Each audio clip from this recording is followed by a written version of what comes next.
Icarus and Daedalus. Have you ever wondered what it would feel like to fall from a height of 10,000 feet without a parachute? Well, before Red Bull Stratos and Felix Baumgartner, there was a young man who tried something even crazier, flying with wings made of feathers and wax. That young man was Icarus, the protagonist of one of the most brutal and fascinating myths ever told, a story that Hollywood has romanticized so much that the true message has been completely lost. Welcome to another episode of Myths for Sleep, where the gods sometimes behave like the superheroes from The Boys, screwing over humans simply because they couldn't care less about them. From now on, you are a dream traveler, capable of journeying through time and witnessing firsthand the comedies and tragedies of Greek mythology. You can feel tastes, smells, textures, and even hear the gossip of the gods, but you can never intervene. If you're not lying down, that's fine. But if you are, close your eyes, because your journey begins now to the fateful flight that changed human ambition forever. Oh, and before I get lost in the heights like our winged friend, if you're new to the channel and enjoying these stories, help me out with that like button that's stickier than Medusa's last date. Subscribe to the channel, hit that notification bell, and tell me in the comments where you're watching from and what time it is there. I always wonder if I'm helping people question their life choices at 3 a.m. in Chicago, or if someone's watching this while pretending to work during a boring meeting in London. Let's return to ancient Greece, where our stories of triumph, tragedy, and learning began. We're not talking about that Disney version you learned in school. We're talking about forbidden passions, bloody revenge, and a series of terrible decisions made by equally dysfunctional gods and mortals. Icarus wasn't just a dreamy boy with desires for freedom. His story is about the fine line between genius and madness, between ambition and self-destruction. Today, we're going to dismantle this myth piece by piece. We'll examine what really drove Icarus to fly so high, what that melted wax truly symbolizes, and, more importantly, why this 3,000-year-old story still resonates so deeply in our era of influencers, billion-dollar startups, and burnout cases. After all, in a world where we're constantly told to dream bigger, break barriers, and push limits, perhaps we need to hear Daedalus's warning more than ever. There's a fine line between transcending and destroying yourself. And when you finish this video, I guarantee you'll never look at LinkedIn motivational quotes the same way again. So adjust your metaphorical wings and prepare for a journey through the blue sky of Greek mythology. If the gods are willing, we'll all reach the end of this video with our wings intact and our minds expanded. Unlike poor Icarus. Chapter 1. The Brilliant Architect. You can't understand Icarus without knowing his father, Daedalus. And my friend, this guy would make Tony Stark, Bruce Wayne, and Elon Musk look like amateurs with science fair projects. Daedalus wasn't just any architect in ancient Greece. He was basically the Steve Jobs of antiquity, except instead of smartphones, he created impenetrable labyrinths, statues that seemed alive, and, oh yes, the first pair of artificial wings in history. Imagine this. You're so brilliant that when someone has a seemingly impossible problem to solve, your name is the first and only on the call list. Call Daedalus was the ancient Greek version of Google it. Seriously, this guy was as in demand as air conditioning in the Sahara. Born in Athens, descended from the royal lineage of Erechtheus, Daedalus grew up in a world where gods walked among mortals, and the boundaries between the possible and impossible were redrawn daily. It was a time when creativity was literally a divine gift, something Athena, goddess of wisdom and arts, bestowed upon the fortunate. And my friend, Daedalus, hit the divine lottery. But what the hell did he invent that was so revolutionary? You might be wondering. Well, for starters, he revolutionized sculpture. Before Daedalus, Greek statues had the same rigid pose as your uncle after 5 shots of ouzo. Arms glued to the body, blank stare, zero expression. Daedalus was the first to create statues with extended arms, legs in walking position, and eyes inlaid with precious stones that seemed to follow you around the room. Basically, he created the first animatronic prototype, thousands of years before Disney. These statues were so realistic that, according to legends, they had to be chained up to prevent them from running away during the night. Imagine waking up to find your Alexa decided to take a stroll. Well, that was the level of innovation. Daedalus was also a pioneer in construction techniques, creating structures that seemed to defy the laws of physics. He understood mathematics, engineering, physics, and art, when most people still thought lightning was Zeus having a bad day. And here's the plot twist that every creative genius will recognize. The greater the talent, the bigger the ego. And the bigger the ego, the greater the chances of making some huge mistake. It's as if the multiverse demanded balance. You can't be absurdly talented without being deeply flawed in some aspect. In Daedalus's case, his Achilles heel was pride. That silent arrogance that makes you look at someone else's work and think, pfft, I could do better. The problem arose when his nephew and apprentice, Talos, also called Perdix in some versions, began to show signs of genius that could rival his own. One day, inspired by the serrated jaw of a snake, young Talos took a sheet of metal and created the saw. In another moment of brilliance, observing the movement of fish bones, he invented the compass. At 16, the boy was already revolutionizing carpentry and mathematics. Daedalus watched, at first with pride, then with growing discomfort, until that discomfort transformed into something darker. That familiar irritation that arises when someone younger, less experienced, does something you never thought of. You know that feeling when an intern solves a problem you've been staring at for weeks? Multiply by 1,000. My nephew is brilliant, Daedalus probably said at dinners, smiling outwardly while inwardly seething. He has so much potential. Translation: this kid is threatening my status as Athens' #1 genius, and I'm not handling it well. Then, on a fateful day, Daedalus invited Talos for a walk on the Acropolis, supposedly to admire the view and discuss creative ideas. As they observed the Athens skyline from atop the fortress, something dark took hold of Daedalus. In a move that would shock even Game of Thrones writers, he pushed his own nephew and apprentice to his death. Some versions say that at the last second, the goddess Athena transformed Talos into a partridge, allowing him to fly away. Others claim he died in the fall. In either case, Daedalus's reputation was destroyed. The judges of the Areopagus, Athens court, convicted him of homicide, from celebrity to most wanted criminal, faster than a controversial tweet trending. And so, in the blink of an eye, Athens' greatest creative genius found himself forced into exile, fleeing with his young son, Icarus, to the island of Crete, where King Minos offered protection for exceptional talents, with some conditions, of course. Which brings us to our next chapter, where we'll see how Daedalus's greatest talent put him in the biggest mythological mess of all time. But before we continue, it's fascinating to note how this first part of the story already shows us that Icarus's tragedy began long before his wings melted. It began with a father who couldn't control his own ego, who sacrificed ethics for the preservation of his status. A man capable of creating wonders impossible to surpass, but incapable of handling the idea of being surpassed himself. This is the man who would create wings for his son, the same man who couldn't prevent unbridled ambition because deep down it was a reflection of his own. As they say, the apple doesn't fall far from the tree, especially when both are falling from a lethal height. Chapter 2. The Exile in Crete. Crete wasn't exactly the ancient equivalent of a season in Bali. Yes, it was a majestic Mediterranean island with stunning beaches and a resort-like climate. But for Daedalus, it was less a paradise refuge and more an office under golden slavery. King Minos wasn't offering political asylum out of the kindness of his heart.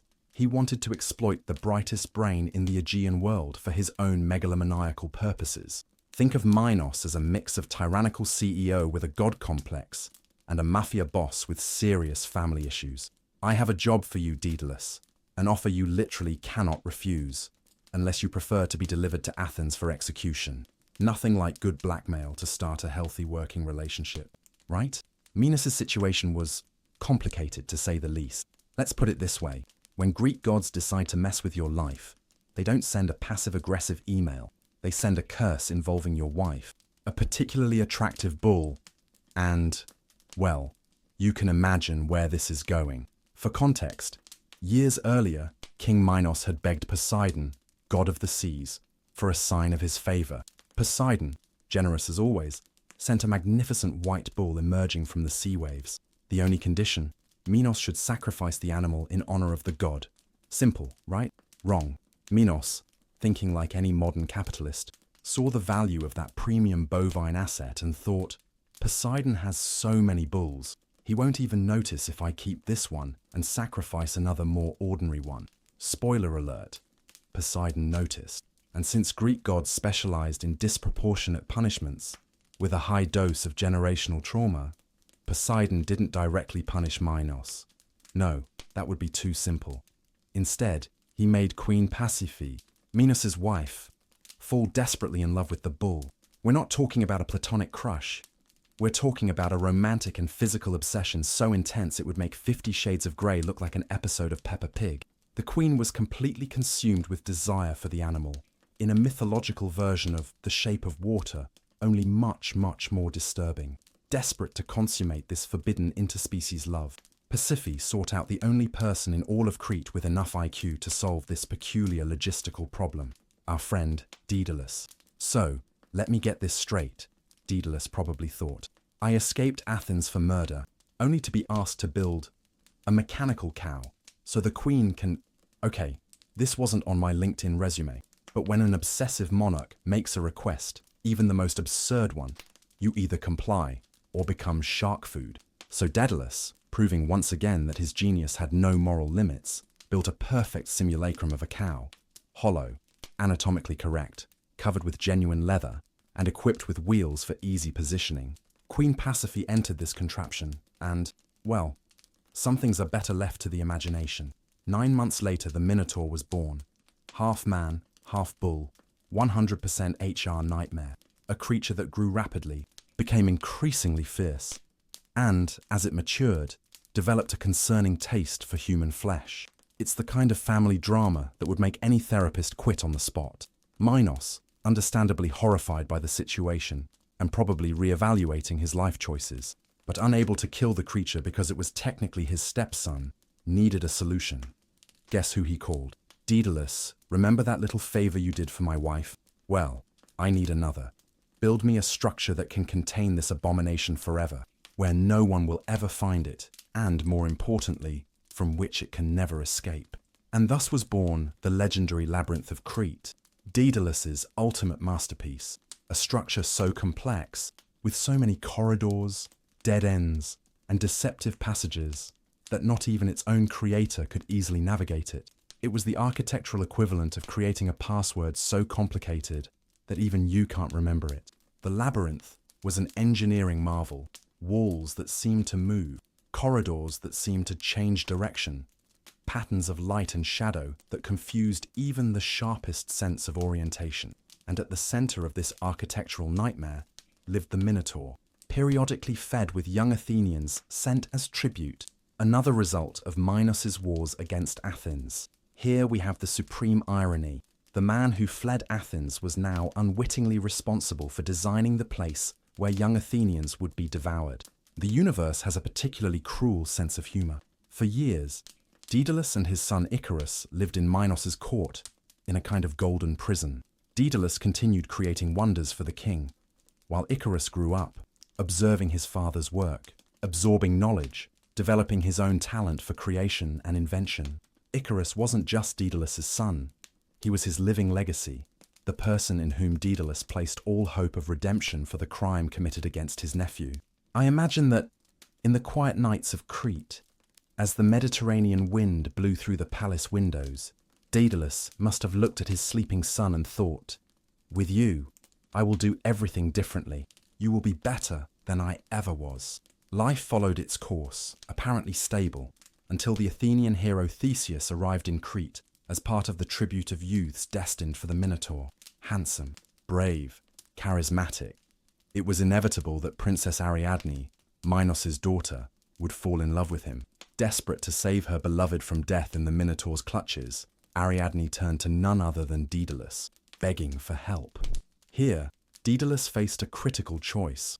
Helping Ariadne meant betraying Minos, the man who had protected him from Athenian justice.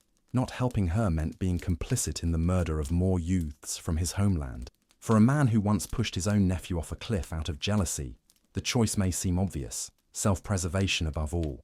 But perhaps years of reflection on his past actions, years watching his son grow, Years living with the consequences of his selfish choices had finally made an impact. Or perhaps it was just nostalgia for Athens.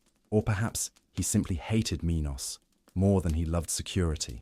Whatever the reason, Daedalus decided to help Ariadne and, by extension, Theseus. He revealed the secret of the labyrinth to Ariadne, a simple ball of thread that, when unwound along the route, could guide Theseus back to the exit after facing the Minotaur. Like the best genius solutions, its simplicity was its brilliance. Theseus entered the labyrinth, killed the Minotaur, and following the thread, found his way back. He fled Crete with Ariadne, leaving behind a furious king who quickly discovered who had aided in the escape. Minos, like any self-respecting villain, wasn't known for his mercy. When he discovered Daedalus's betrayal, his face probably went through all the shades of red known to the ancient Greeks. "You betrayed my hospitality," he must have roared. "You, whom I gave refuge when all of Athens wanted your head." And then, in a twist of irony so perfect that even the gods must have applauded, Minos ordered that Daedalus and Icarus be imprisoned in the labyrinth, the very structure that Daedalus had designed to be impossible to escape. The greatest genius of his time, trapped in his own creation, with his innocent son at his side, forced to face not only the oppressive darkness of endless corridors, but also the knowledge that all his choices, from the murder of Talos to his betrayal of Minos, had led to this moment. However, if there's one thing about creative geniuses, it's that they rarely accept impossible situations. For Daedalus, being thrown into the labyrinth wasn't the end of the story. It was just the beginning of the next great engineering challenge, a challenge that would lead him to his most audacious, most revolutionary, and, tragically, most dangerous invention. It's almost as if the universe was setting the stage for the greatest lesson on human hubris ever told. A tale where genius, pride, paternal love, and youthful daring collide with the implacable laws of nature. A story that would reverberate through the millennia, reaching us as a warning that we continue to ignore in our relentless pursuit to transcend our limits. And so, in the suffocating darkness of the labyrinth, as Icarus looked at his father with eyes full of fear and trust, Daedalus began to plan the impossible, not just to escape the inescapable, but to do so in a way that no human had ever attempted before. Because sometimes, when all terrestrial exits are blocked, the only possible direction is up. Chapter 3. Imprisonment in the Labyrinth. The Labyrinth of Crete wasn't one of those cute garden mazes, where the worst that can happen is you get lost for 15 minutes and then find a couple making out in a dead end. No, my friends. Imagine the most complex level of the back rooms mixed with the impossible architecture of Inception and the claustrophobic feeling of being trapped in an elevator with that uncle who tells the same stories every Christmas. Now multiply by 1,000, add a man-eating monster, and voila, you have the labyrinth. It's deliciously ironic when you think about it. The man who built the perfect prison became his own prisoner. It's like Mark Zuckerberg suddenly finding himself unable to exit Facebook, condemned to eternally scroll through a newsfeed full of vacation photos from people he barely knows. Except that, instead of annoying ads, Daedalus had to avoid being devoured by a human-bull hybrid with serious anger management issues. When Minos ordered guards to drag Daedalus and Icarus into the labyrinth, he probably smiled in that way only truly vengeful villains can. "See how poetic it is, Daedalus," he must have said, in a monologue worthy of a James Bond villain. The architect imprisoned in his own masterpiece. Even the gods would appreciate such irony. The guards pushed them through the main entrance, perhaps the only part of the labyrinth anyone besides Daedalus knew for certain. The heavy bronze gate closed behind them with a final clang, and darkness engulfed them. Imagine the scene.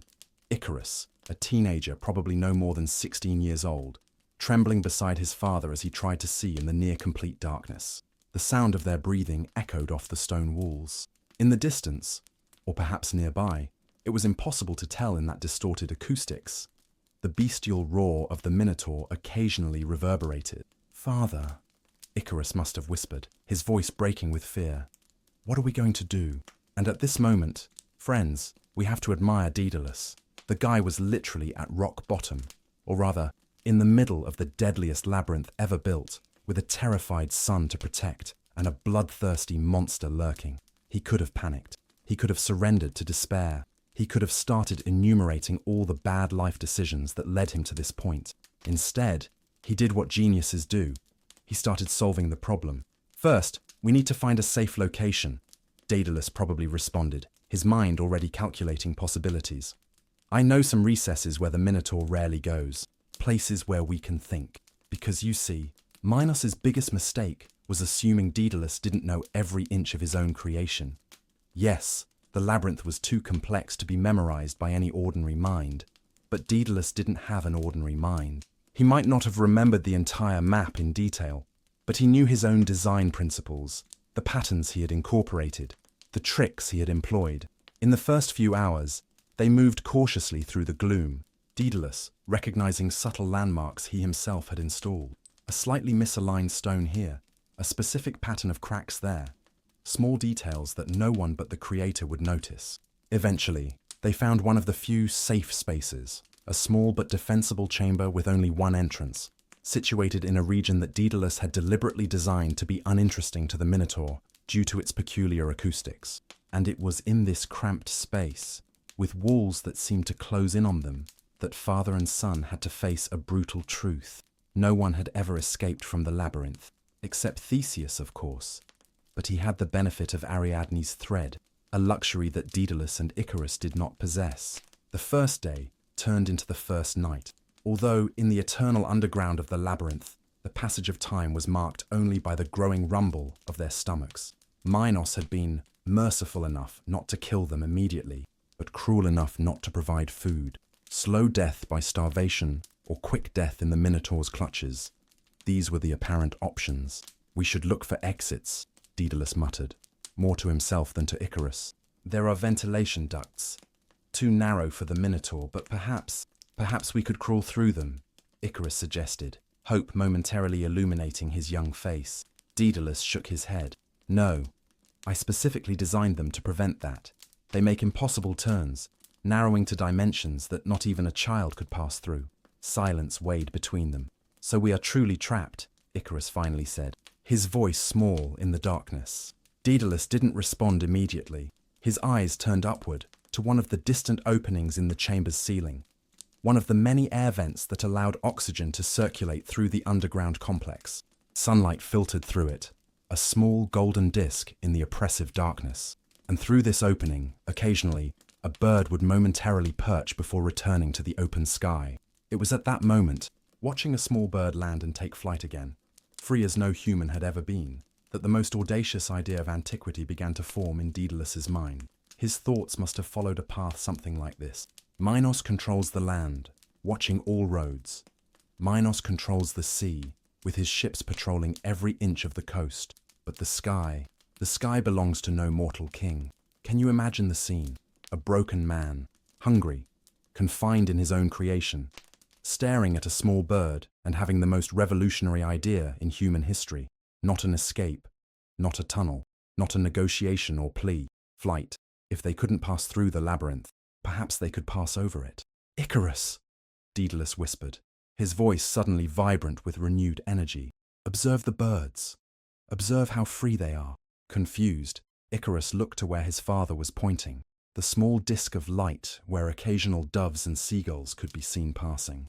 Birds, Daedalus continued, his eyes gleaming in the half-light, are the only creatures Minos cannot control. No king, no matter how powerful, has ever mastered the skies.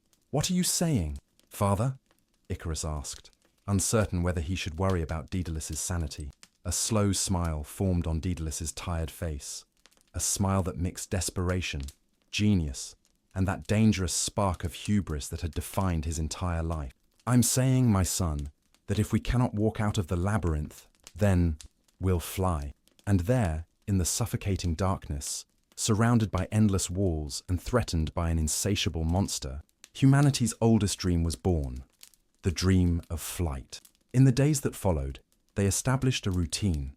During the darkest hours, when they knew the Minotaur usually slept, they ventured out to search for food. Rats, insects, anything edible. They collected water from drips in the ceiling. They survived in the most basic way possible. But when daylight filtered through the upper openings, Daedalus observed, studied, made mental calculations. Each passing bird was a living lesson in aerodynamics. Each fallen feather was a treasure collected and stored with reverence. Icarus, regaining something of his youthful spirit as he adapted to life in the labyrinth, began to assist his father, climbing to higher places that Daedalus couldn't reach, collecting materials, following precise instructions. Days turned into weeks, weeks into months. In the outside world, King Minos probably already considered them dead, devoured by the Minotaur, or wasted away from hunger. But in the depths of the labyrinth, a light of human ingenuity had been kindled so bright it would defy the gods themselves. Daedalus's plan was simultaneously simple and revolutionary. Build wings. Not metaphorical wings, not a winged strategy. Literal physical wings, capable of supporting the weight of an adult man and a teenager. But how? With what materials? In the underground prison where time lost meaning, Daedalus began to meticulously collect bird feathers. Each feather falling through the ventilation ducts was an invaluable treasure. Small and large, from doves, seagulls, and any other birds that eventually flew over the labyrinth. Wax, that was more complicated. Legend says that Daedalus discovered an abandoned beehive in one of the most remote corners of the labyrinth, probably formed by bees that had entered through the same openings as the birds. Others say he melted the torches that illuminated parts of the labyrinth. Whatever the truth, the ingenious inventor somehow obtained wax, thread for sewing, unraveled threads from their own clothes, patiently braided for greater strength. Structures for the wings, wood recovered from broken doors and abandoned furniture in the depths of the labyrinth. For months, as they struggled for every bit of food and drop of water, as they avoided the Minotaur whose roars echoed as constant reminders of their mortality, father and son worked on a project that any sensible person would call suicidal madness. "Father," Icarus asked on a particularly dark night, "what if it doesn't work?" Daedalus looked up from the feather he was carefully positioning in the structure of one of the wings. The inventor's aged face was thin from hunger, but his eyes still burned with unshakable determination. "If it doesn't work," he answered with brutal honesty, "we will die. But if we don't try, we'll also die. Slowly, in the shadows, forgotten. It's better to die trying to touch the sun than to waste away in darkness." That was a totally Greek answer, don't you think? That preference for a glorious death while attempting the impossible over a miserable survival in oblivion. It was the same philosophy that made heroes face monsters. Warriors march against superior armies. Philosophers drink hemlock rather than renounce their principles. Icarus, young but already shaped by brutal adversity, nodded solemnly. The seed of what would eventually become his undoing was already planted. That dangerous mixture of courage, ambition, and contempt for the impossible, like father, like son. However, there was a crucial difference between them. Daedalus, despite all his genius and hubris, had been bent by the relentless winds of life. He knew the limits of human ambition because he had exceeded those limits and suffered the consequences. Talos's death, exile, servitude to Minos, imprisonment in the labyrinth. Each fall had taught a painful lesson about limits. Icarus didn't have these scars. His youth had not yet been tempered by failure. And this, as we shall see, would be the difference between survival and tragedy. There in the oppressive darkness, in the bowels of a prison designed to be inescapable, two humans employed the one thing no wall could contain: human imagination. The same faculty that propelled our species from caves to stars was focused on a single, impossible goal: to transcend the human condition, just enough to escape, and slowly, feather by feather, drop of wax by drop of wax, the impossible began to take shape. Chapter 4. The Escape Plan. Here's a question for you. When exactly did humanity begin to dream of flying? I'm not talking about when we succeeded. We know that was with the Wright brothers in 1903, or with Santos Dumont if you're Brazilian and enjoy heated discussions. I'm talking about the first moment when a human ancestor looked up, saw a bird cutting through the skies, and thought, "Hey, that looks fun. I'd like to do that too." The mythology of Daedalus and Icarus suggests that this dream is as old as our civilization itself. And when you think about it, Daedalus's plan wasn't just ingenious, it was revolutionary in the deepest sense. We're not just talking about an escape, we're talking about the first recorded effort in human history to break the chains of gravity that keep our species bound to the ground. Let's explore the magnitude of this plan for a moment. In antiquity, without knowledge of aerodynamics, without understanding of lift or air resistance, without calculators or wind tunnels, or any of the tools we consider essential for aeronautical engineering, a man looked at birds and decided to deduce the basic principles of flight by observing nature. It's as if a caveman looked at an iPhone and decided to build one from scratch using only rocks and bones. The audacity is almost incomprehensible. And yet, day after day in the bowels of the labyrinth, Daedalus continued. Sometimes Icarus would find him standing absolutely still for hours, observing the flight of birds through the small openings in the ceiling, studying the curvature of their wings during different phases of flight, analyzing the proportion between wing size and body weight. Other times, he made small test models, miniature wings with different configurations, which he would launch to see which would glide better. Reverse engineering in its purest form. See Icarus, he explained during one of these sessions. It's not just a question of having wings. You need to understand how air moves around them, how weight must be distributed. Icarus, intelligent and curious as he was, absorbed everything.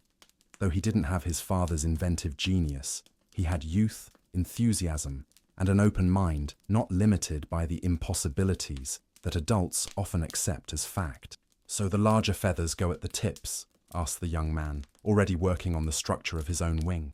Exactly, Daedalus smiled with approval. The longest and stiffest feathers at the extremities to cut through the air, the smaller and softer ones in the interior to create lift. We need to imitate nature as perfectly as possible. The nature of the plan began to take shape. It wouldn't just be a matter of gluing some feathers together and jumping from the labyrinth's roof hoping for the best. It was a meticulous project that required careful observation, rigorous testing, and infinite patience, virtues that Daedalus possessed in abundance and that he tried to instill in his son. Patience, he repeated, as a mantra, whenever Icarus showed signs of frustration with the slow progress. Birds aren't born flying. They fall from the nest many times before mastering the sky. But there was a fundamental problem that no amount of ingenuity could completely solve. Humans were not made to fly. Our bones are solid, not hollow like birds. Our muscles aren't optimized for the type of movement that flight requires. We don't have the innate instinct to perceive air currents and automatically adjust our position. Daedalus knew this, of course. As brilliant as his design was, as meticulous as his execution was, he was fully aware that what they were attempting was, ultimately, a rebellion against human nature itself. And this, friends, is where we find the central paradox of this story. The same impulse that allows us to transcend our limitations is the same one that often leads us to destruction. The same ambition that allowed us to conquer the skies has also led us to countless falls. As the plan developed, Daedalus faced seemingly insurmountable technical challenges. How to attach the wings to human arms so they could withstand the stress of flight. How to create a system that would allow enough control for navigation. How to make the structure light enough to fly but strong enough not to disintegrate. Each problem was approached with the same meticulous attention to detail that had made Daedalus legendary throughout Greece. A system of straps made of leather would allow his arms to direct the movement of the wings. A reinforced central structure would distribute the stress of flight. Overlapping layers of feathers would create the aerodynamic surface needed. But perhaps the most crucial element, and, as we'll see, the most tragically flawed, was the wax. Beeswax, laboriously collected and melted over carefully controlled small fires, would be the adhesive that held the entire structure together. Why wax? Because it was what they had. At his peak in Athens, Daedalus would have had access to metals, exotic woods, precision tools, an entire workshop of materials. In the labyrinth, he was forced to improvise with what nature and chance provided. The wax had useful properties. It was malleable when heated, firm when cooled, and could be reapplied if a section came loose. But it had a catastrophic flaw that Daedalus recognized from the beginning. It melted under intense heat. Icarus, he explained, while demonstrating how to apply the wax properly. This is the most fragile point of our plan.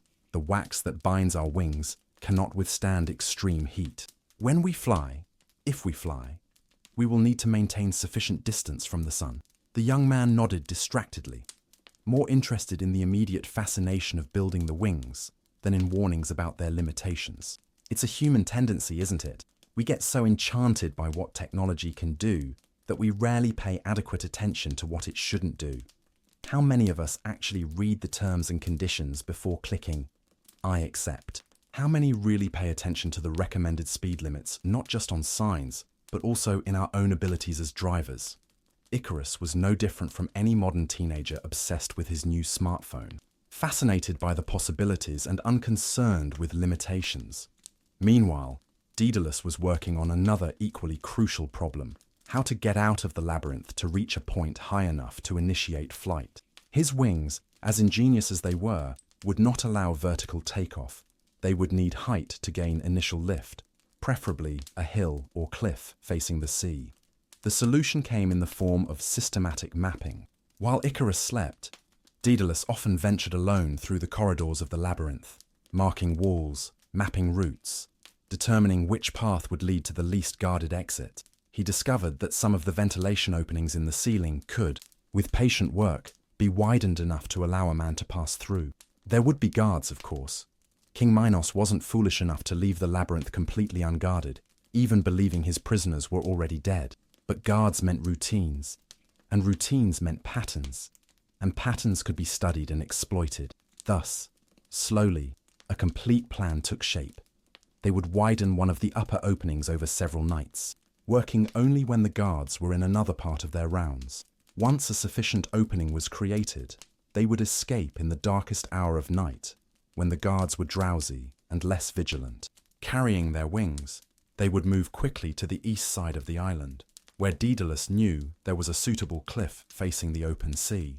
There, with the wind blowing in the right direction, they would launch themselves to freedom. "And where will we fly to?" asked Icarus during one of many planning sessions. "To Sicily," replied Daedalus. "King Cocculus is known for his hospitality and for not having great love for Minos. We'll be safe there." Sicily. Icarus repeated the word, savoring it. For a young man who had spent months in the suffocating darkness of the labyrinth, the very name sounded like freedom. It didn't matter that he had never seen the island, that he didn't know its coasts or its people. It was simply not here, and that was enough. As the plan solidified and the wings took shape, something remarkable happened to father and son.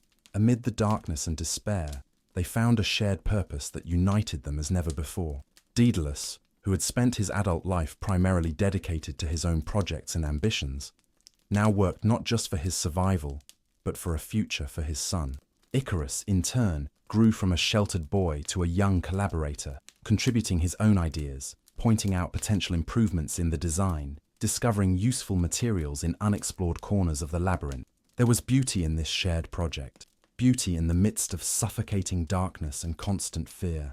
It was an expression of what the Greeks understood well, that there is dignity in fighting against fate, even when, especially when, the fight seems impossible. Finally, after what seemed an eternity of preparation, the two pairs of wings were complete. Delicate but surprisingly robust structures, with wingspans larger than a man's height, each feather precisely positioned, each junction reinforced, each strap tested. Daedalus raised the wings in the half-light of the chamber, the filtered light momentarily illuminating them with an almost divine glow. "It's time," he said quietly. "Tonight, Icarus, we will challenge the gods." The young man swallowed hard and nodded, fear and excitement at war in his eyes. All of human history was about to change with a single leap. Chapter 5. Creating the Wings. There is something deeply poetic about the moment when Daedalus and Icarus completed their wings. Think about it. The entire history of civilization, from the first nomads who raised their eyes to the birds to modern NASA engineers, has been marked by this burning desire for transcendence. We want more than the earth can give us. We want the skies.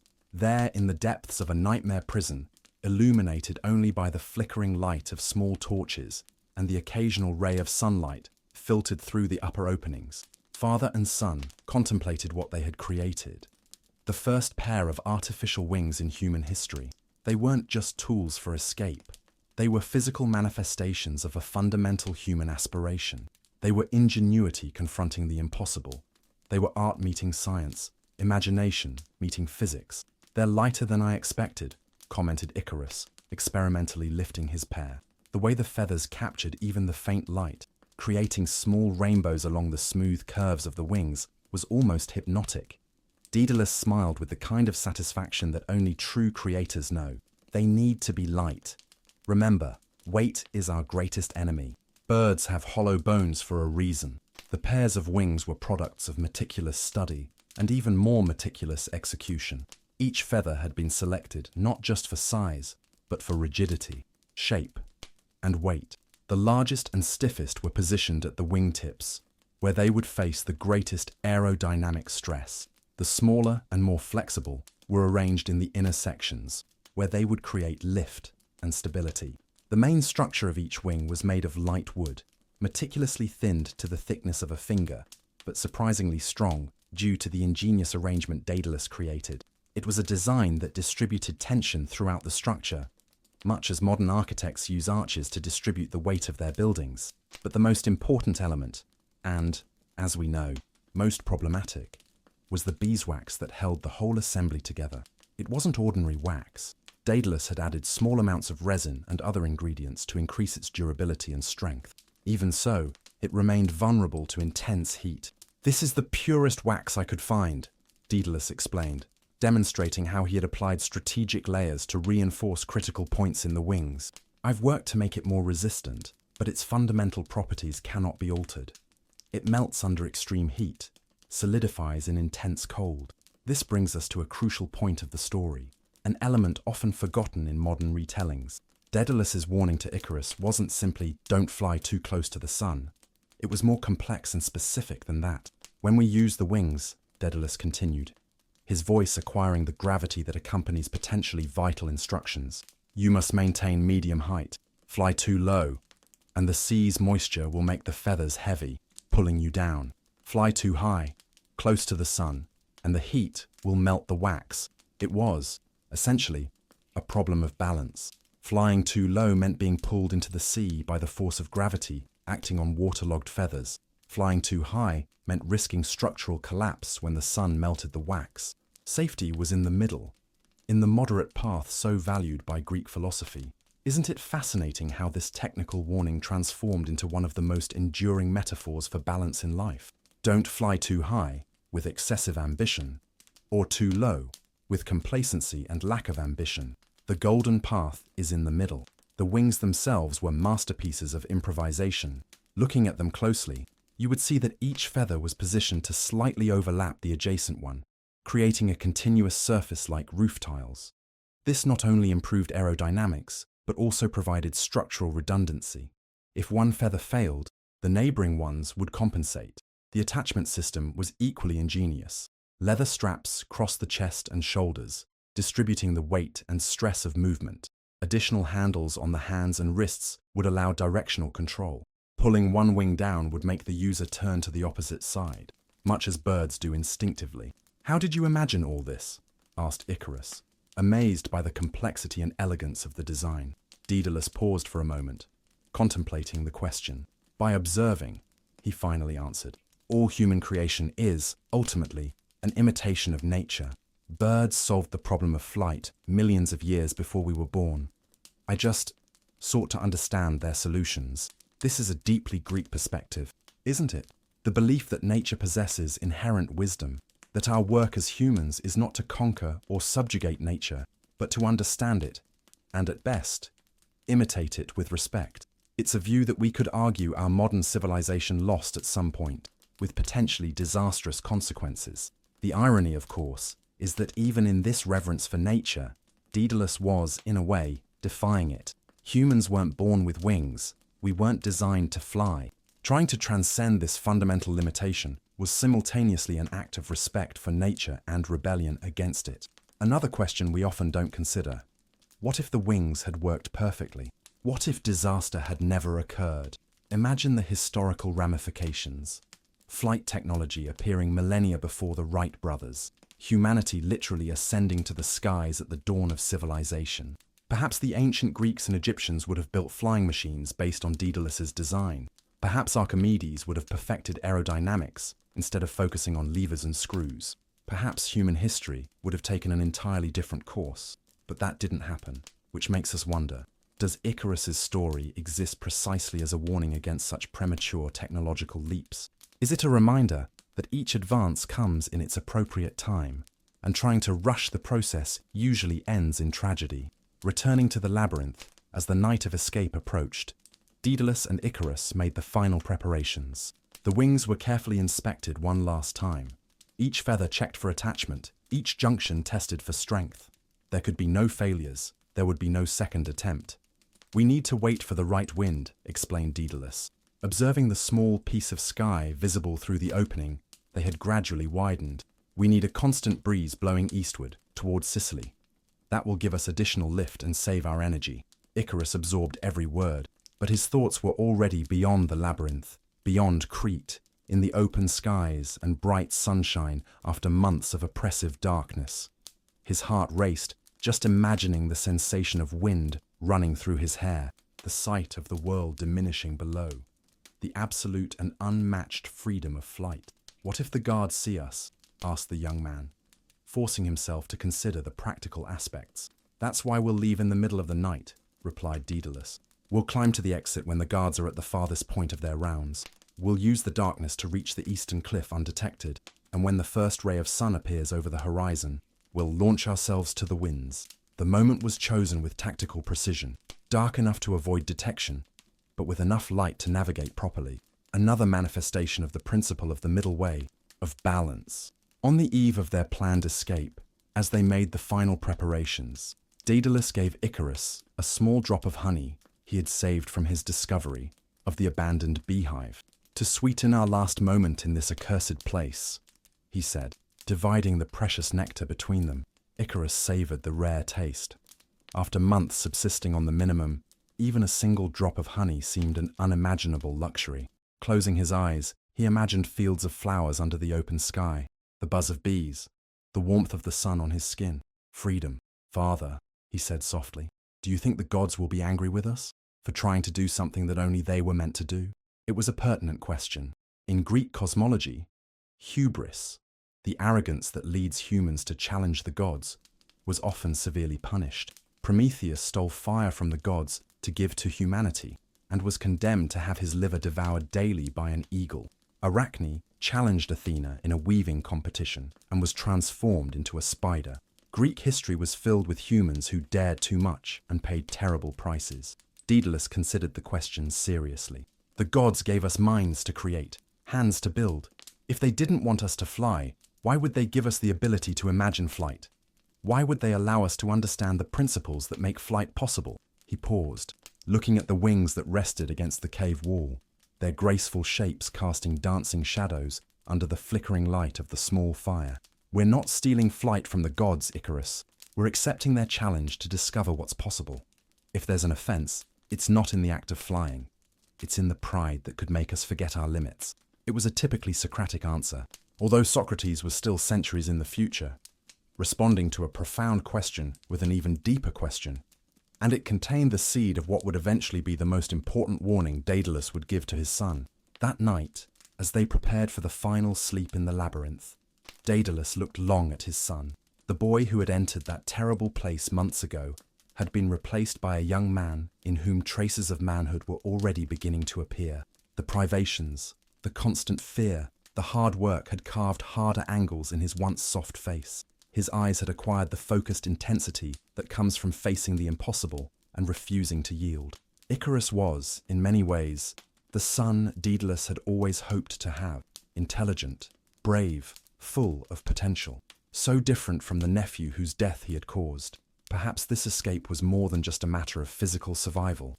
Perhaps it was also a path to redemption, a chance for Daedalus to correct at least one of the many mistakes he had made. "Sleep well," whispered Daedalus to his already sleeping son. "Tomorrow, we touch the sky."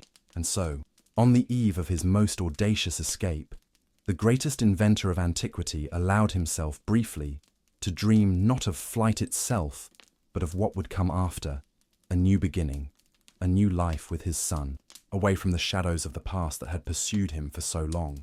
But as all parents eventually discover, children rarely follow the exact path we imagine for them. Icarus was no exception. even as he slept. His dreams were not of safety and new life, but of glory, of feats never attempted, of ascending higher than any human had ever dared. And so, in the dark hours before dawn, two divergent destinies rested side by side, each sustained by the same revolutionary technology, each driven by fundamentally different motivations. The wings were complete. The plan was set. The stage was set for one of the most defining moments of Greek mythology, a moment that would echo through the millennia as a permanent reminder of the glories and dangers of challenging our imposed limits. Chapter 6. The Fateful Instructions. If there's one thing Greek myths teach us about tragedies, it's that they usually come preceded by a warning. There's always that scene where someone, whether a mysterious oracle, a wise old man, or a concerned father, looks directly into the eyes of the future fallen hero and says something like, "Dude, seriously, don't do this," before the protagonist cheerfully heads off to his rendezvous with disaster. Icarus's story is no exception. In fact, it's practically the original model for all ignored instructions in history. It's the spiritual ancestor of every horror movie where someone says, "Let's not split up," seconds before the group decides, of course, to split up. The day of escape finally arrived. The wind was blowing in the right direction, a steady east wind that would carry them away from Crete. The moon was in its waning phase, providing just enough illumination to navigate, but not so much as to make their detection easy. Daedalus and Icarus had silently widened one of the upper openings of the labyrinth for weeks, removing small amounts of stone each night, camouflaging their work during the day. Now the opening was large enough for a man to pass through, not comfortably, but possible. They waited in the shadows, observing the pattern of guards patrolling above. After months in the labyrinth, their eyes had adapted to the gloom. They could see details they would have missed in the past. "Now," whispered Daedalus, when the guards disappeared toward the opposite side of the complex. Quickly, they moved to the opening. Daedalus interlaced his fingers to form a stirrup, boosting Icarus upward. The young man was lighter, more agile, better suited to climb first. Seconds later, Icarus pulled his father through the opening, and both found themselves under the starry sky for the first time in months. The moment must have been surreal. Imagine emerging from an underground confinement to the vastness of the Cretan night. The smell of salt sea, the fresh breeze, the endless stars above. After so long in claustrophobic darkness, the pure expansion of the outside world must have been almost overwhelming. There was no time for admiration. However, grabbing the carefully wrapped wings, they quickly snuck through olive groves and vineyards, keeping to the shadows, orienting themselves by the stars toward the eastern cliff that Daedalus had identified as the ideal launch point.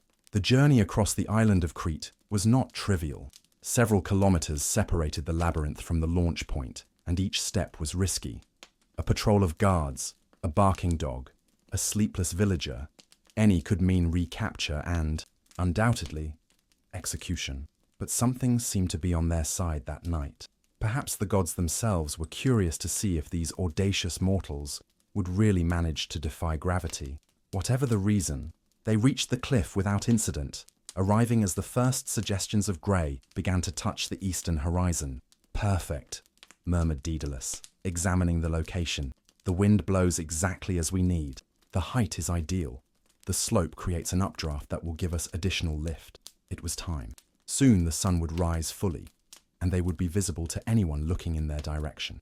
Hurriedly, but with the necessary care, Daedalus helped Icarus put on his wings. It was here, at this critical moment of final preparation, that Daedalus gave his son the set of instructions that would become one of the most famous warnings in Western literature.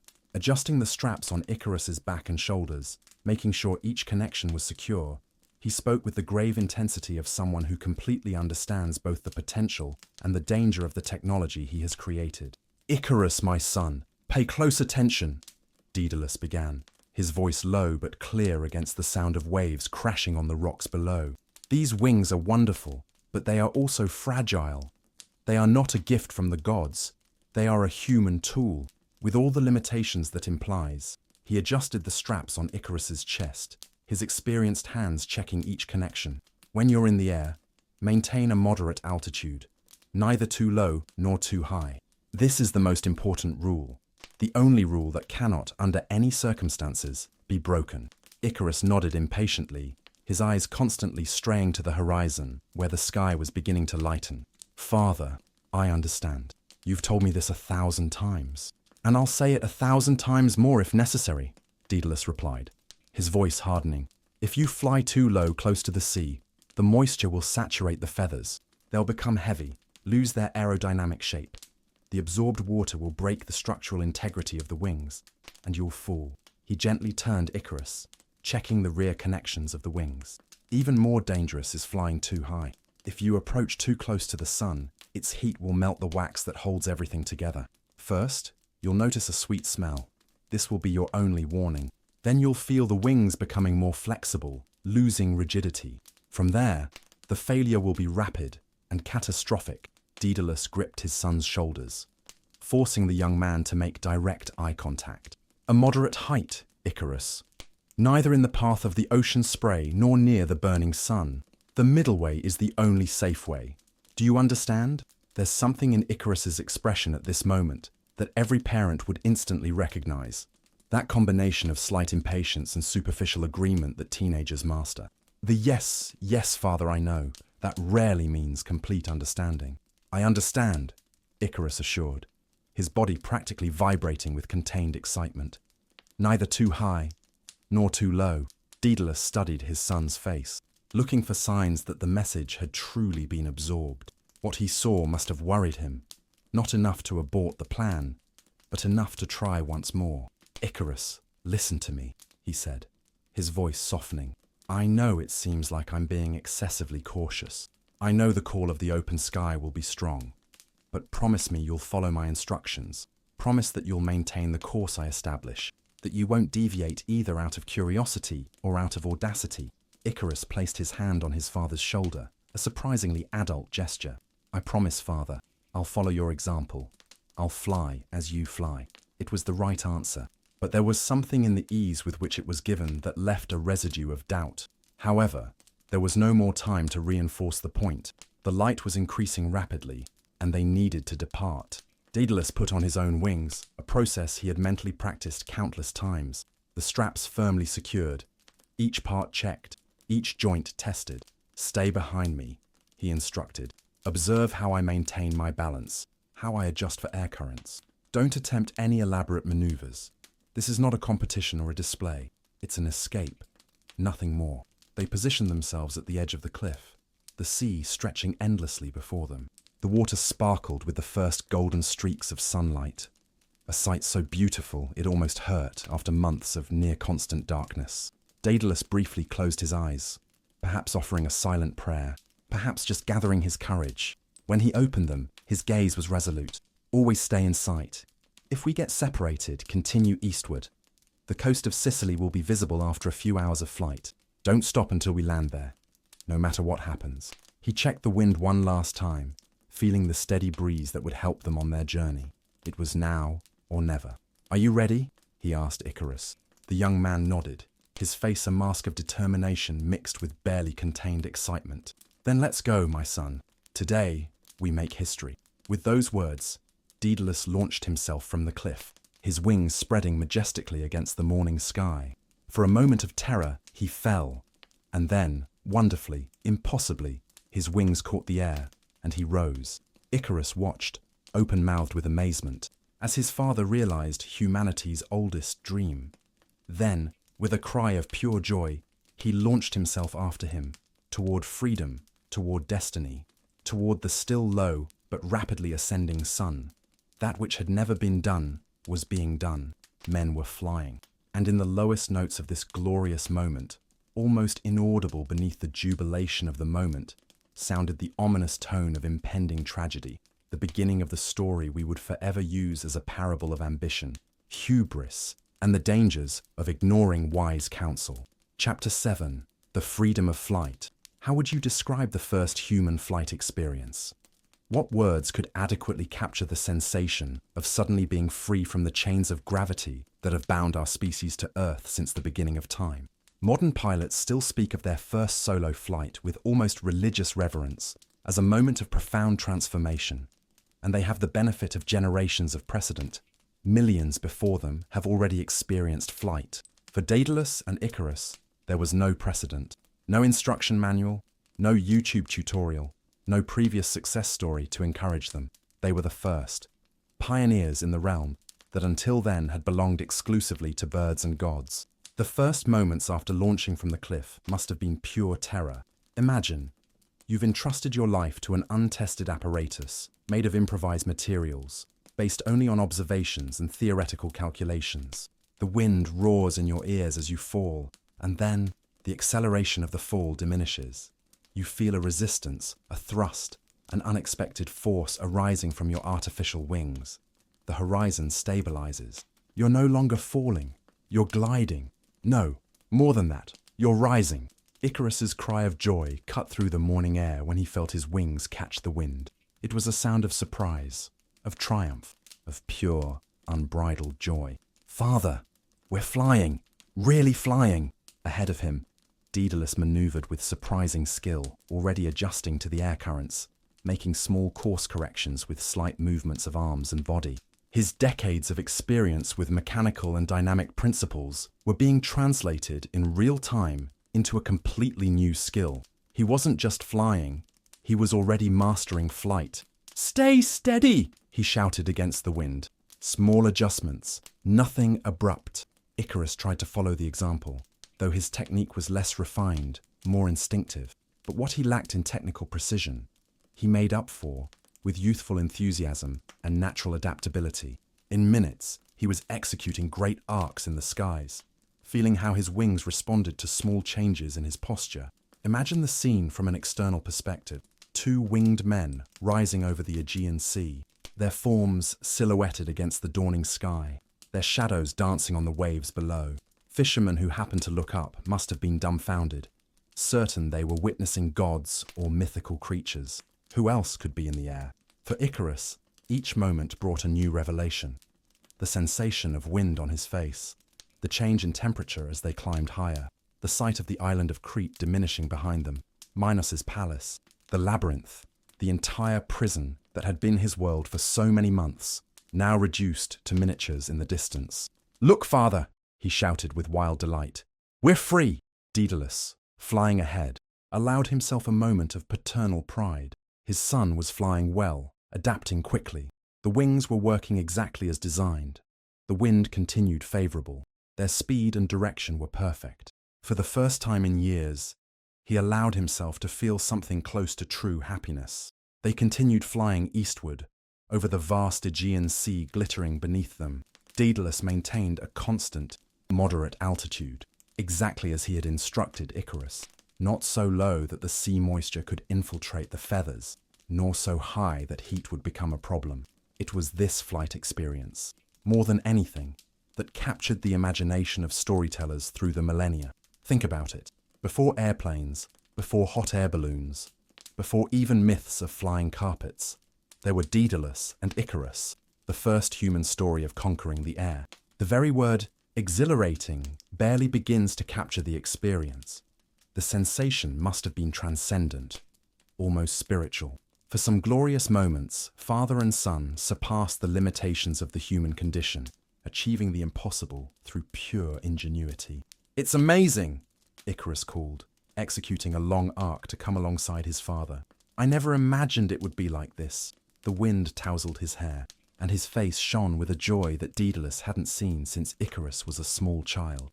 Years of fear, of confinement, of precarious survival in the labyrinth, all this seemed to melt like the morning mist under the rising sun. "Focus, Icarus," Daedalus warned, though his voice had softened. "We still have a long way ahead, but how to maintain focus when each moment brings a new wonder?" Icarus watched fascinated as dolphins emerged from the waves below, as if greeting and accompanying the aerial travelers. Flocks of seabirds occasionally flew close, clearly confused by the appearance of these strange new winged companions. As the sun rose higher in the sky, illuminating the sea with millions of dancing sparks, Icarus felt something transforming within him. It wasn't just the physical sensation of freedom, though that was indescribable. It was something deeper, a fundamental shift in perspective. From above, the world looked different, smaller in a way, but also vaster and more connected. The boundaries that seemed so important on the ground, between islands, between kingdoms, suddenly seemed arbitrary and insignificant. From above, it was all just land and water and sky, all flowing into each other in a grand and beautiful pattern. It was a perspective that very few humans would ever experience until the 20th century. The eagle's view, the perspective of the gods. And it was changing Icarus in ways he was barely beginning to understand. "Father," he called, a new solemnity in his voice. "Do you think the gods see the world like this all the time?" Daedalus looked at his son, surprised by the sudden depth of the question. "Perhaps," he answered thoughtfully, "though I imagine that even the gods may become insensitive to beauty if they see it constantly." Icarus considered this, his young face unusually contemplative. "I can't imagine anyone getting tired of this," he finally said. They flew in silence for a while, each lost in their own thoughts. The regular rhythm of their arms moving the wings, the constant whistle of the wind, the occasional cry of a seagull, all combined into a kind of hypnotic meditation. For Daedalus, each moment of successful flight was a validation. Each minute that his wings remained intact, supporting his weight, responding to his commands, was proof of the triumph of his genius over seemingly impossible circumstances. He had transformed an inescapable prison into an opportunity for the most revolutionary technological innovation in ancient history. For Icarus, however, something else was happening, something more dangerous. The sensation of flight was messing with something deep in his young psyche. Each updraft that carried him higher, each moment of pure speed when he gently dived before rising again, everything fed a growing sense of power, of mastery, of unlimited possibility.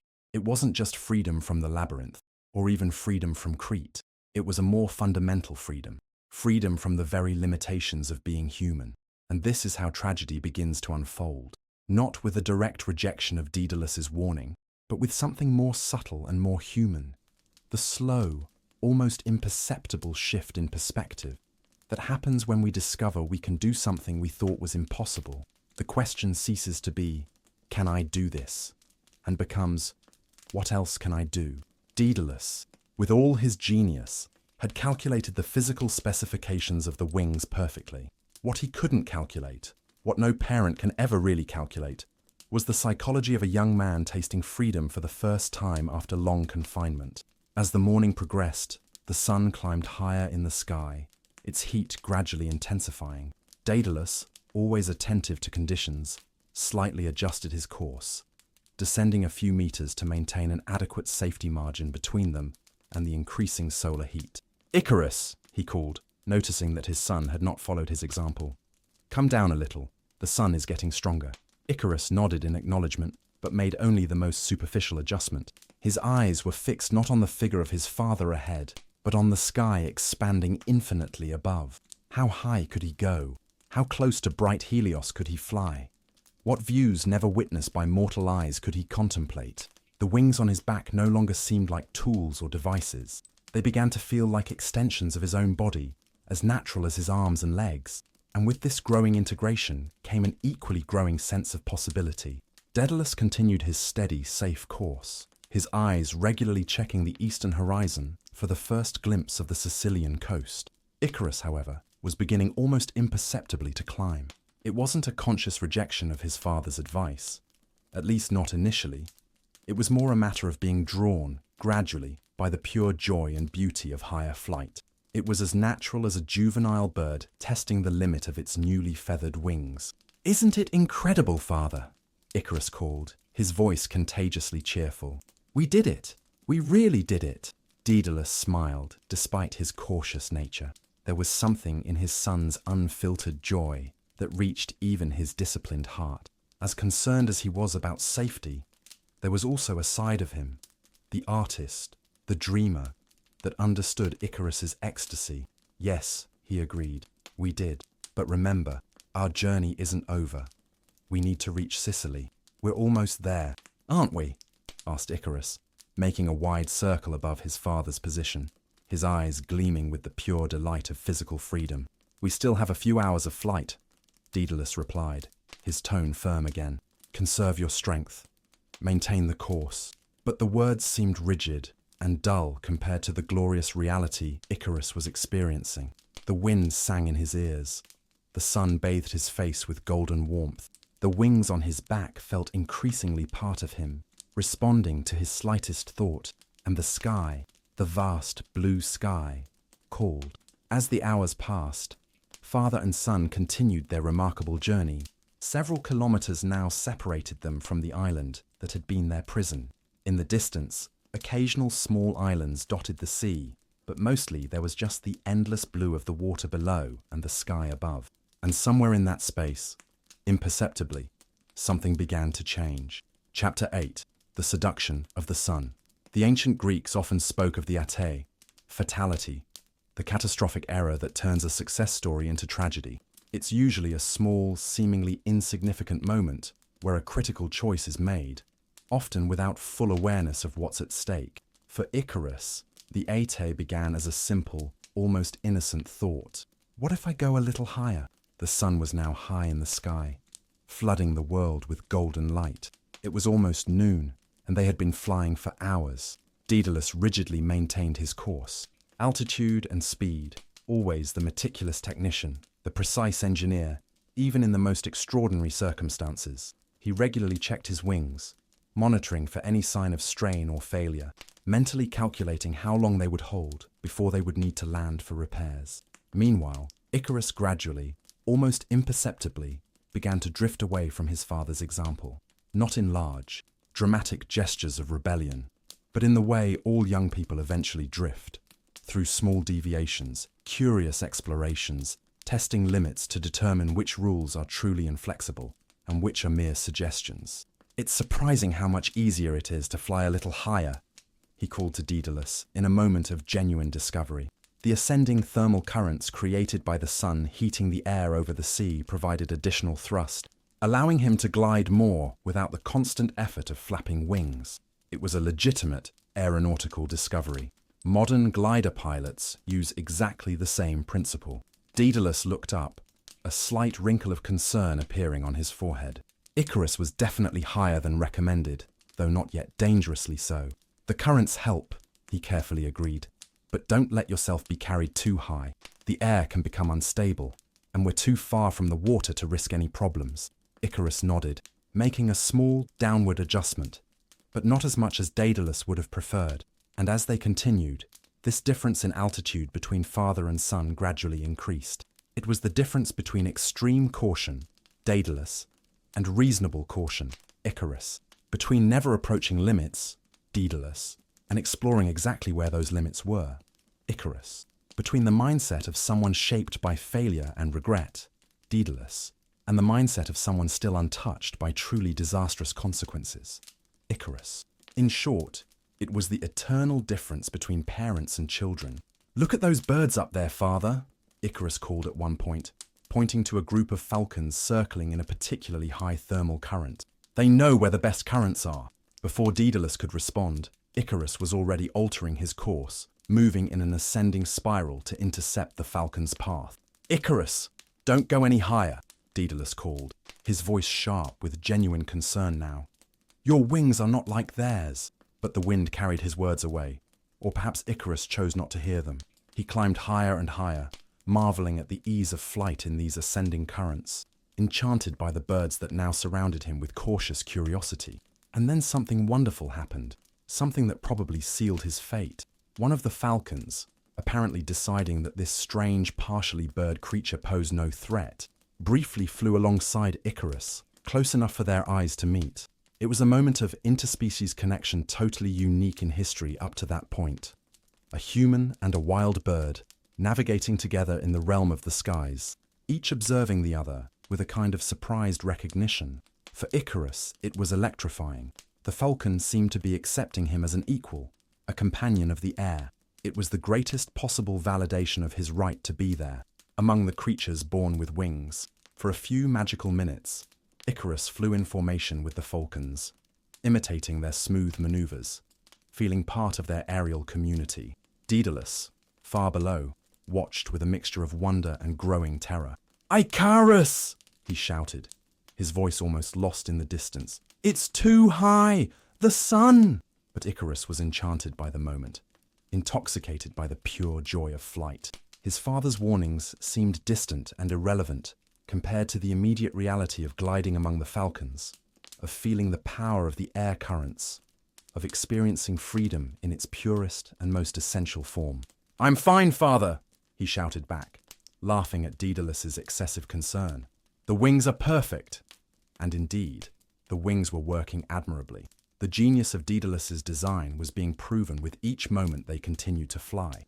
They were truly masterpieces of improvised engineering. But there was a reason why Daedalus's warnings were so specific and emphatic. He understood the limitations of the materials in a way that Icarus, in his youthful confidence, could not fully comprehend. Relentless physics was at play, the physics of heat, gravity, material resistance. And physics doesn't care about youthful exaltation or magical moments with falcons. Physics follows only its own inflexible laws. As Icarus climbed even higher, encouraged by the apparent success of his flight at higher altitudes, the sun shone with increasing intensity. Here, above the mists and moisture of lower altitudes, its rays had crystalline clarity and concentrated strength. At first, the additional heat was just a pleasant sensation on Icarus's face and back. After months in the cold dampness of the labyrinth, the sun's heat was like a welcome embrace, a celebration of life itself. "It's as if Helios himself is welcoming me, father," Icarus shouted, his voice barely audible to Daedalus now. Daedalus, seeing his son as little more than a dot against the sky, felt his heart tighten with a fear he could barely articulate. He knew the science, the engineering, the limits of his materials, but he also knew something deeper and more instinctive, the singular terror that only parents can feel when they see their children placing themselves in danger and are powerless to intervene. "Come down now, Icarus!" he shouted, his voice hoarse with fear. "It's not safe!" But Icarus was beyond the reach of warnings now, both physical and psychological. The combination of altitude, freedom, and ecstasy created a kind of intoxicating euphoria. And perhaps also there was something more insidious at work, that trait of hubris that Daedalus knew all too well, that dangerous belief that ordinary rules don't apply to extraordinary minds. It was then, at the peak of his exultant ascent, that Icarus noticed for the first time a smell, sweet, almost like honey. For a moment, he wondered if they were passing over a flowering island, some undiscovered paradise in the middle of the sea. Then he remembered his father's instructions. "First you'll notice a sweet smell. This will be your only warning." A pang of alarm permeated his euphoria. He looked over his shoulder at his magnificent wings, looking for signs of trouble. On the surface, they seemed fine, still magnificent against the blue sky. But then he noticed the feathers were beginning to come loose, just a few at first, floating away like inverted snowflakes, rising instead of falling. "No," he murmured, a pang of fear finally piercing his confidence. "No, no, no." He tested the wings, moving them experimentally. They still seemed to respond, still supported his weight. Perhaps it was just a small problem, some poorly fixed feathers. Nothing serious. "I'll go down a bit," he decided, finally acknowledging the wisdom in his father's warning. Just a little, to be safe. But as he tried to adjust his flight to a lower altitude, Icarus made a terrible discovery. It was much harder to descend in a controlled manner than to rise. The thermal currents that had carried him so easily upward now seemed to resist his efforts to descend. Each movement of his wings seemed only to push him sideways, not downward. And now other alarming signs were appearing. The sweet smell was stronger. More feathers were coming loose, not just a few, but dozens of them, dancing in the wind around him. Worse still, he could feel a troubling new flexibility in his wings. Where before they were firm and responsive, now they seemed soft, elastic. The wax was melting. Far below, Daedalus watched with growing horror what was happening.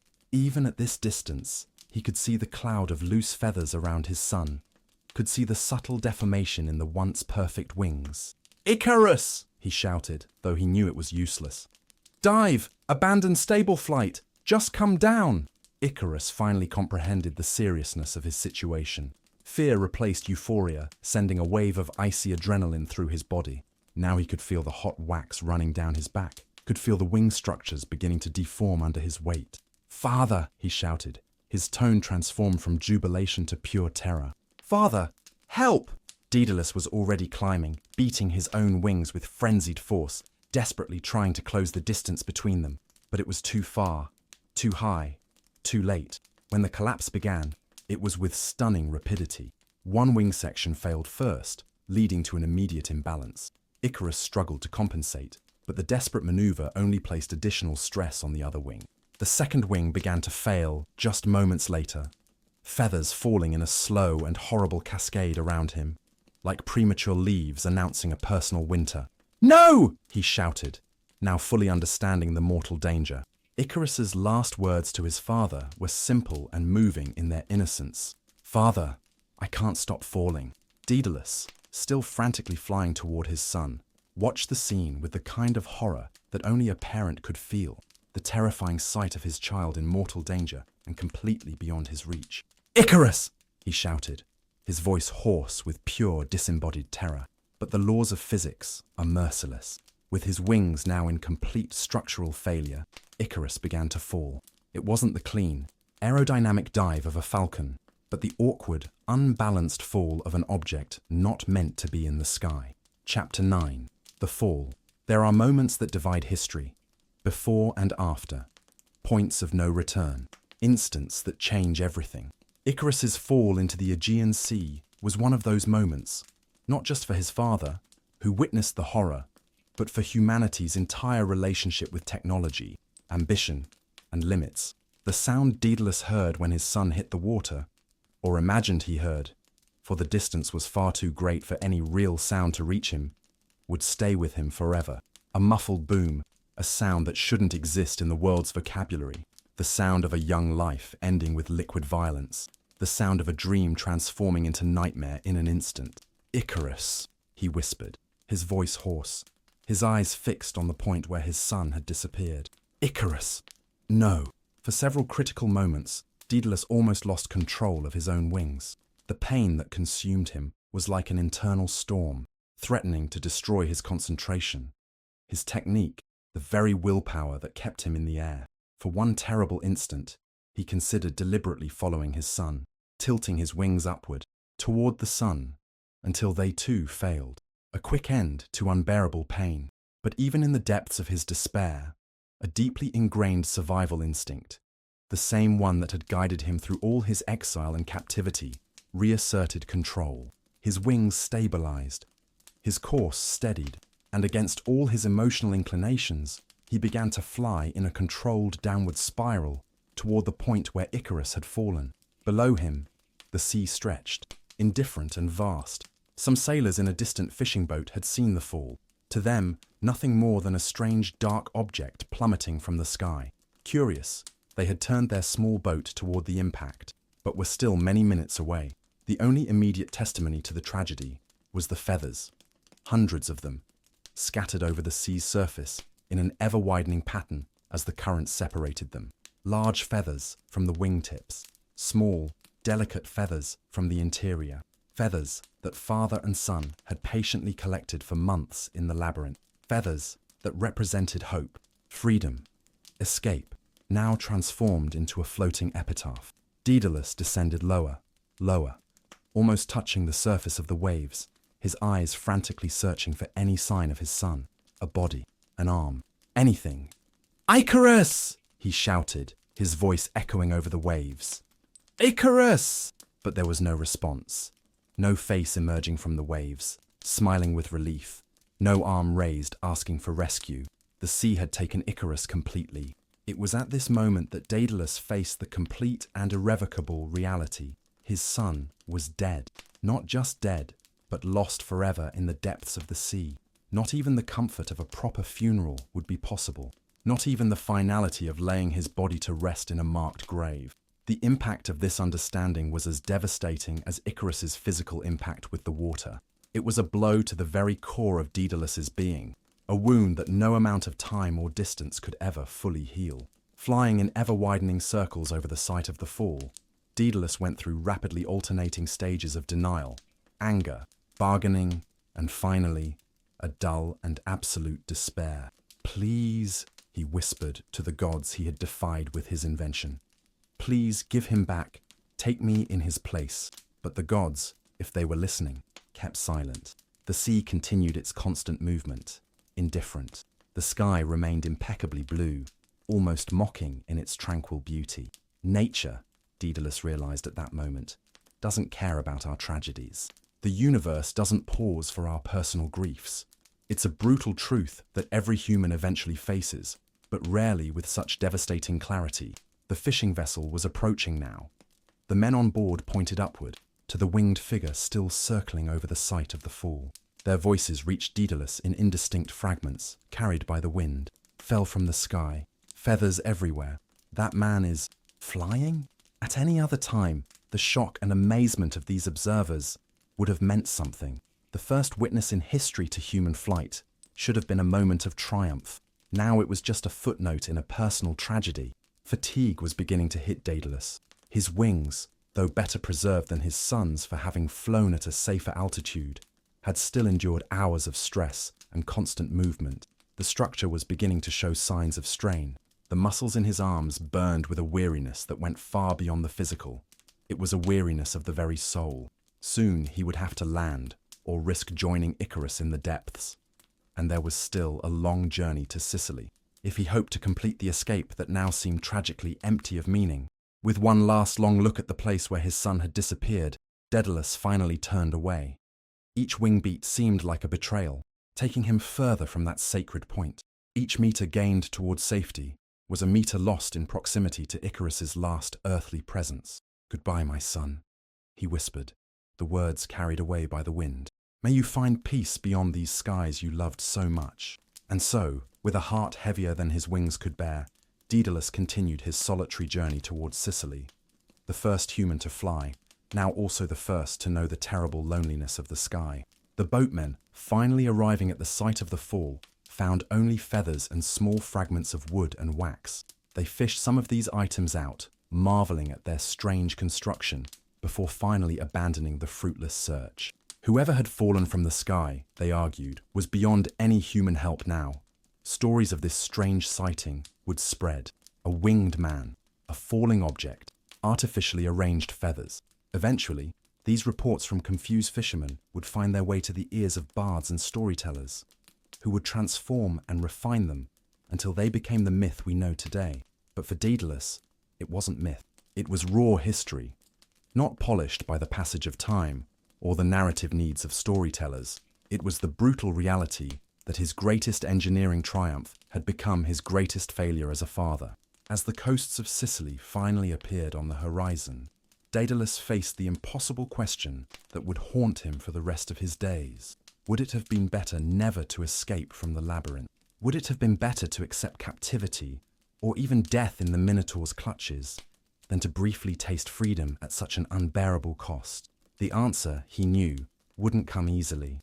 Perhaps it would never come. Some calculations are too complex even for the brightest minds. Some losses defy any equation of value. As Daedalus approached the Sicilian beach, his wings now trembling with extreme effort, he knew only one thing with certainty. The same human ingenuity that elevates us can also be our downfall. The same vision that allows us to imagine the impossible can blind us to the inevitable. It was a lesson written in the blue sky, in the even bluer sea, and in the broken heart of a father. A warning for all future generations who would dare to dream beyond their natural limits. Chapter 10. Daedalus's Grief. The Sicilian beach was deserted when Daedalus finally landed. His knees gave way as soon as he touched the sand, partly from physical exhaustion, partly from the unbearable weight of grief. There, alone on the foreign coast, the greatest genius of ancient Greece fell face first into the sand and wept like a child. All composed behavior, all the stoic dignity he had maintained during the solitary flight after Icarus's fall, disintegrated into convulsive sobs that seemed to emerge from the depths of his very soul. His entire body shook with the force of a pain that words could not begin to describe. "My son," he cried to the indifferent sand. "My son, my son, my son." There was no eloquence in his grief. There was none of the elegance of language or thought that had characterized his creations. There was only the raw repetition of an unbearable loss, the primitive articulation of the most fundamental pain a human being can know. The wings he had created with such care, such genius, such love, lay broken and discarded beside him, now no longer instruments of freedom, but reminders of tragedy. He wanted to destroy them, cast them into the sea, eliminate them from existence. But he had no strength left even for this act of rejection. For how long he remained thus, defeated on the sand, is impossible to say. The sun began its descent toward the west. The golden light transformed to amber, then to deep red, then to the blue-grey twilight of dusk. The stars appeared, one by one, impassive in their distant beauty. And still Daedalus was motionless, except for the occasional tremors of new waves of pain passing through him. What he replayed in his mind, over and over, were the moments that had led to the tragedy, the warnings he had given, the instructions, the precautions. What mistake had he made? Should he have been more emphatic, more restrictive? Should he have somehow physically tethered Icarus to him, forcing him to maintain the same altitude? Or was the error more fundamental? Was there something inherently wrong with the invention of artificial flight? Some line that should not have been crossed? These questions had no easy answers. Not that night on the Sicilian beach, and perhaps never, because at the heart of Icarus's tragedy was a paradox that human beings would continue to struggle with for millennia. Our greatest gift, the ability to transcend our limits through invention, is also often the source of our greatest pain. Finally, when the stars were at their fullness, Daedalus sat up. His face was encrusted with sand and salt, from the waves or from his own tears. It was impossible to tell. His eyes were empty, fixed on the horizon where sea and sky merged into darkness. It was then that he did something surprising. With still trembling hands, he began to collect pieces of driftwood, small dry twigs, anything that could burn. Then, using primitive techniques that predated even his own sophisticated era, he made fire. By the dancing light of the flames, Daedalus began to work, not on the wings. These he would never touch again. Instead, his hands found pieces of damp clay at the edge of the beach, where fresh water from a nearby stream mixed with the sea. With the same precision and care that had characterized all his creations, Daedalus began to model the clay. His fingers moved almost of their own volition, giving shape to a figure. Not just any figure, it was Icarus. He worked through the night, interrupted only by occasional moments when emotion overcame him again.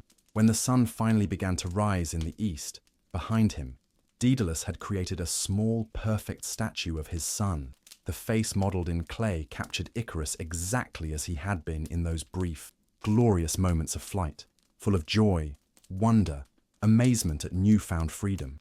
The eyes slightly widened with pleasant surprise, the mouth in a half-smile of childlike delight. It was both a tribute and a torture for Daedalus to look at it, a physical capture of the memory he most wanted to preserve and most feared forgetting. With infinite care, he placed the statue near the fire to dry and harden. As he waited, his gaze wandered to the sea, now illuminated by the first rays of the sun, shining with a beauty that seemed an affront to his grief. It was then that an idea struck him, a thought so simple, so obvious, that he couldn't believe it hadn't occurred to him before. If he couldn't bury his son, give him a proper funeral, he could at least create a memorial, something to mark Icarus's passage, to ensure he wouldn't be forgotten.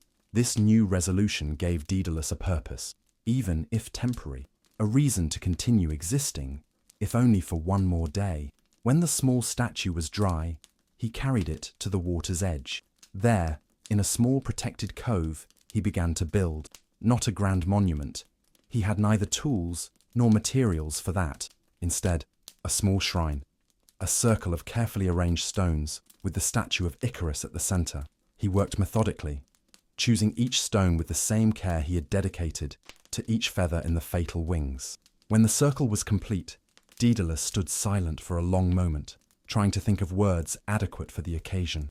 What epitaph could do justice to a son so brilliant, so loved, so tragically lost? Finally, he spoke, his voice hoarse from crying and disuse. "Icarus, my son, you flew too high for this world.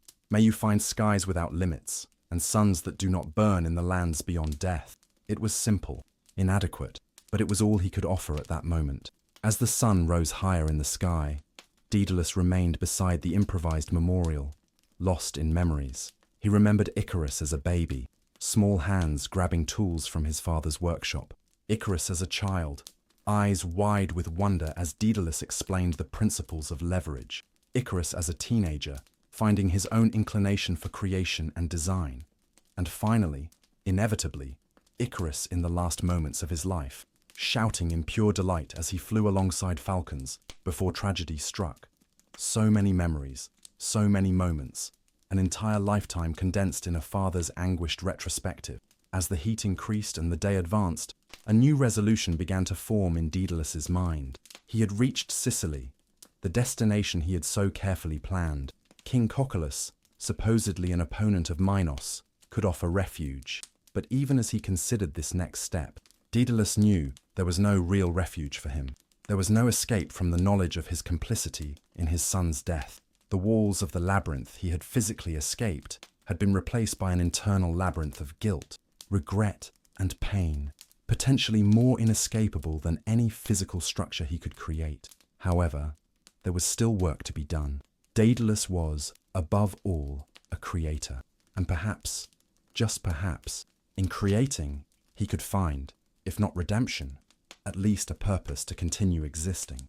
Looking one last time at the small memorial he had built, Daedalus finally moved away from the beach. With each step, he felt he was leaving a part of himself behind, perhaps the best part. The Daedalus who had been Icarus's father would forever remain on that Sicilian beach, looking toward the horizon, waiting for an impossible return. The man who entered inland Sicily was someone different, still brilliant, still ingenious, still the greatest inventor of his era, but changed, tempered by the deepest personal suffering, taught, in the most brutal way possible, about the true limits of human ambition. And perhaps it was in that lesson, in the hard-won understanding of the fine line between triumph and tragedy, that Daedalus's enduring legacy truly resided. Not in the wings he had built, but in the story of the fall he left behind. A story that would serve as both warning and inspiration for future generations who, like him, would dream of the seemingly impossible. Because in Daedalus's inventions and Icarus's fall, humanity gained something precious. The first complete lesson on the price and potential of our quest to transcend our natural limits. An inaugural lecture on the dangers and possibilities of our unlimited ingenuity. A lesson we continue to learn, and frequently relearn, to this day. Final reflection on warm summer nights, when the Mediterranean sky is filled with stars and the wind blows gently from the sea.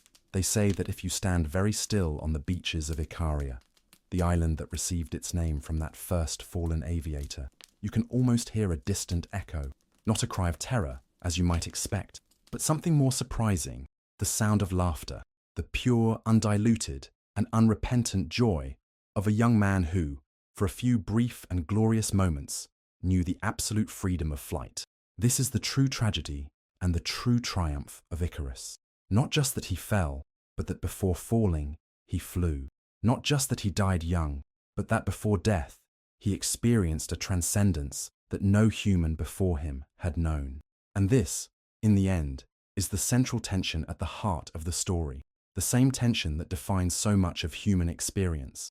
How do we balance safety and risk, caution and exploration, the warnings of elders and the irrepressible desire to discover our own limits? Daedalus and Icarus represent two poles of this fundamental human experience. The father, marked by bitter experience, understands that there are rules that should not be broken, limits that should not be tested. The son, driven by youthful enthusiasm and pure wonder, sees only unlimited possibilities, infinite horizons. Both are right in their own ways. Both are incomplete without the other. The world we've built today, our skyscrapers, our spacecraft, our smartphones and internet, would be impossible without the boldness of countless Icarus figures who refused to accept that something was impossible just because everyone said it was. But this same world would have self-destructed long ago without the cautious Daedalus figures insisting on safety tests, considering unintended consequences, imposing necessary limits on unfettered innovation. We need both impulses, the boldness to dream and the wisdom to impose limits, the courage to try and the caution to test, the vision to imagine the impossible and the discipline to discover what's actually possible. This duality is at the heart of all human civilization, and perhaps that's why the story of Daedalus and Icarus resonates so deeply across the ages. It's not just an ancient tale about wax wings and youthful disobedience. It's a mirror for our own divided nature, eternally pulled between earth and sky, between safety and freedom, between what we are and what we might become. In our modern world, we still live this tension daily. When an entrepreneur sacrifices financial security to pursue an innovative vision, they're channeling Icarus. When an engineer insists on more testing before launching a new product, they're honoring Daedalus. When scientists edit genes to cure diseases but debate ethical boundaries, they're reviving this same ancient dialogue. The truth is that we need wings to fly, but we also need to understand what can melt them. Look around you. Our world is full of modern Icarus figures, visionaries who flew so close to the sun they burned themselves, startup founders who expanded too quickly, artists consumed by their own success, innovators so focused on whether they could that they never stopped to consider if they should. But our world is also full of modern Daedalus figures, those who, having experienced failure and loss, have become excessively cautious, perhaps impeding necessary progress out of fear of repeating past mistakes. Regulators so traumatized by previous disasters that they stifle potentially beneficial innovation. Parents so determined to protect their children that they inadvertently prevent them from developing resilience. The real challenge, both for us as individuals and for our society as a whole, is to find the delicate balance between these impulses, to risk without recklessness, to protect without suffocating, to dream big while remaining grounded, to fly, but neither too close to the sun nor too near the sea. Perhaps Icarus's deepest lesson isn't simply, don't fly too high, as it's often simplified. Perhaps it's more nuanced. Recognize that flight has limits, but don't let that knowledge prevent you from trying your wings. After all, in our search for meaning, we may come to appreciate that Icarus, in his final moments, experienced something that his father, with all his prudence and genius, never fully knew: the pure transcendence of surpassing all limits, even if only for a bright and fatal moment. There's a certain nobility in that, isn't there? A certain tragic glory in the young man who broke the chains of caution and, for a fleeting instant, touched the divine. No wonder poets and artists return repeatedly to the image of Icarus, often with an admiration that contradicts the superficial moral of the story. W.H.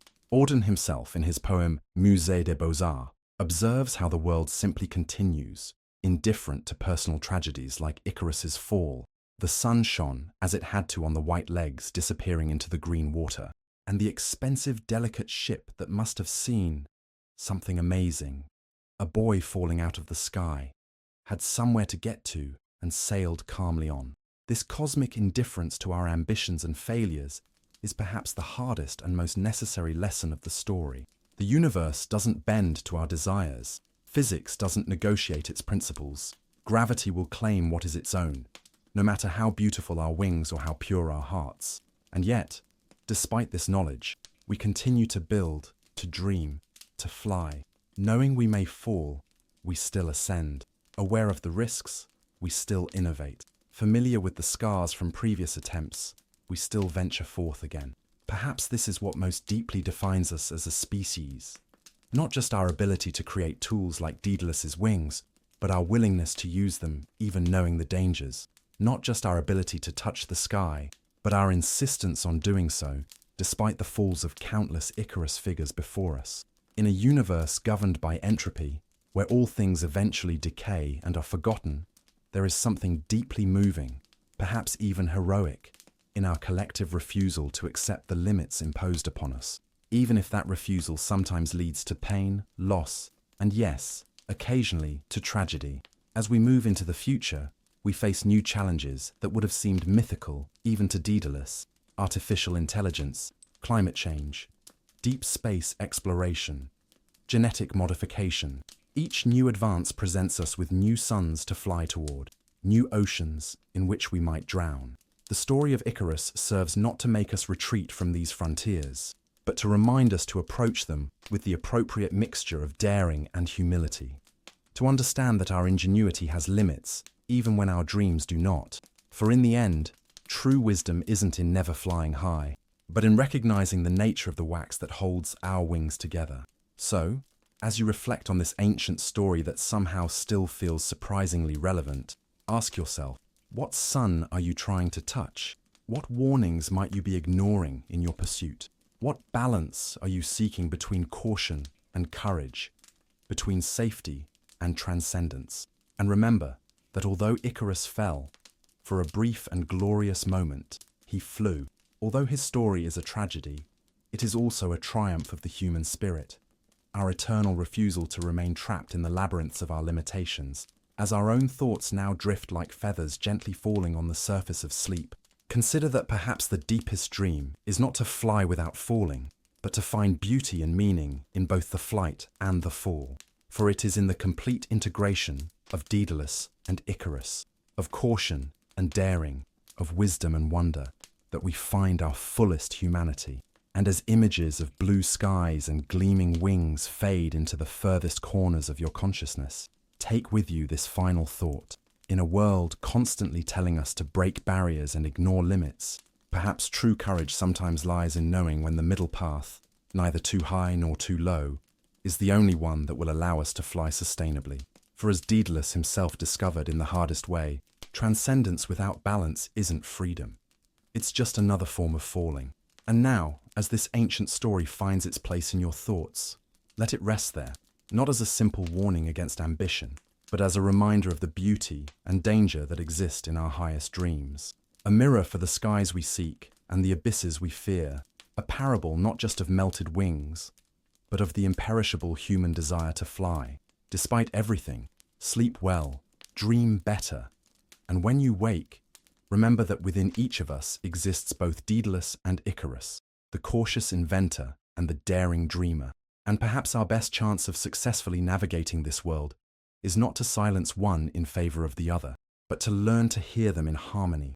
For in the delicate balance between sky and sea, between dream and reality, between the fall and the flight, we find not just the essence of Icarus's story, but the essence of the human journey itself.